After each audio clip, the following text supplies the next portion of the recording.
समारोह तो 4 बजे का है जो औपचारिक समय है, लेकिन उसके पहले ही जोश देखिए कार्यकर्ताओं का, लंबी भीड़ वहां पर लग चुकी है।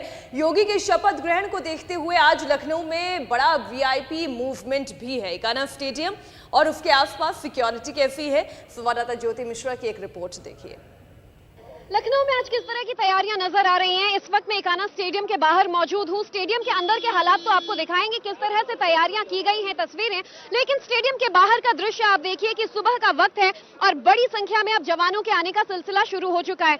अभी एक बड़ा बटालियन जो है वो पीएसी पुलिस फोर्स का यहाँ पर आया, आरएएफ के ये जवान है और इससे पहले यूपी पुलिस के भी जितने तमाम जवान थे वो सुरक्षा व्यवस्था संभाल चुके हैं।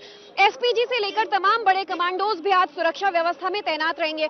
बताया जा रहा है क्योंकि आज वीआईपी मूवमेंट बहुत ज्यादा होना है। ऐसे में अमौसी एयरपोर्ट से लेकर इकाना स्टेडियम तक का जो डिस्टेंस है लगभग 16 किलोमीटर का, ये रास्ता पूरी तरह चाक चौबंद सुरक्षा व्यवस्था यहाँ पर मौजूद रहेगी और साथ ही आज अलग अलग बटालियन के जो ये तमाम जवान हैं वो मोर्चा संभालेंगे उनकी सुरक्षा को लेकर, व्यवस्था को लेकर, और साथ ही स्टेडियम के अंदर भी इसी तरह की पूरी सुरक्षा व्यवस्था आज नजर आने वाली है। बहरहाल तैयारियां पूरी हो चुकी हैं और आज शाम 4 बजे का वो वक्त होगा जब मुख्यमंत्री योगी आदित्यनाथ का इन्हीं तैयारियों के बीच जोर शोर से आज योगी 2.0 का शपथ ग्रहण होगा। लखनऊ से कैमरा पर्सन राजीव के साथ ज्योति मिश्रा, इंडिया टीवी। तो लखनऊ में तो तैयारियां जबरदस्त हो रही हैं। इसके अलावा चर्चाएं सबसे ज्यादा नामों को लेकर हैं। हालांकि जैसा हमने आपको बताया था कि जो संभावित मंत्री हैं उन सबको योगी आदित्यनाथ के घर पर चाय पर आमंत्रित किया गया है। वहां बहुत से लोग पहुंच रहे हैं।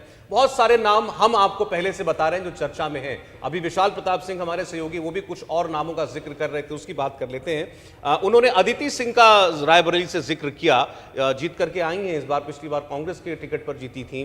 उनको मंत्री बनाए जाने की चर्चाएं रुचि जी हैं काफी। जी हाँ, बिल्कुल। उसके पीछे एक बड़ी वजह यह है कि वो रायबरेली से आती है। वो रायबरेली जो सोनिया गांधी जहाँ से सांसद हैं और गांधी परिवार का एक तरह से गढ़ माना जाता है। अमेठी में तो राहुल गांधी हार गए हैं, रायबरेली में बीजेपी ने पूरी ताकत लगा रखी है। तो अदिति सिंह जो चुनाव के ठीक पहले कांग्रेस से बीजेपी में शामिल हो गई थी, हालांकि वो बागी कई सालों से, करीब 1 साल से ज़्यादा हो गया बागी हो गई थी। उनके पिता पुराने नेता वहाँ के अखिलेश सिंह रहे हैं। पहले वो कांग्रेस में थे, फिर वो इंडिपेंडेंट चुनाव लड़े, लेकिन बाद में प्रियंका गांधी जो है अदिति सिंह को कांग्रेस में लेकर आई थी। अब वो बीजेपी में चली गई हैं, तो इसलिए कहा जा रहा है कि एक तो यंग है, पढ़ी लिखी है, और दूसरा एक रायबरेली में बीजेपी को इससे ताकत मिलेगी अगर उनको मंत्रिमंडल में जगह मिल जाती है। तो जो कांग्रेस से अमेठी के बाद बीजेपी रायबरेली सीट भी छीनना चाहती है, उसमें ये मदद करेगा, इसलिए अदिति सिंह का नाम चल रहा है। एक मुस्कुराहट आई संजय जी के चेहरे पर जब अमेठी का जिक्र हुआ। सर, लेकिन ये आपसे समझना चाहते हैं कि 2019 में लोकसभा चुनाव में राहुल गांधी की हार जरूर हुई, लेकिन इससे पहले 17 में और इस बार रायबरेली, अमेठी, इस पूरे इलाके में बीजेपी का परफॉर्मेंस कैसा रहा है?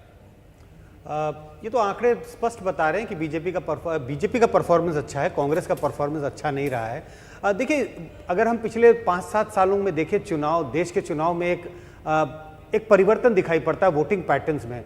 लोग लोकसभा के लिए कैसे वोट करते हैं और विधानसभा के लिए कैसे वोट कर रहे हैं, कैसे का मतलब किस पार्टी को प्रेफर कर रहे हैं, उसमें बहुत साफ अंतर दिखाई पड़ता है। हम राज्यभर अगर हम विश्लेषण करने की कोशिश करें तो आप देखें 2018 के चुनाव में, विधानसभा चुनाव में बीजेपी मध्य प्रदेश, राजस्थान, छत्तीसगढ़ हार जाती है, लेकिन लोकसभा के चुनाव में जबरदस्त जीत होती है।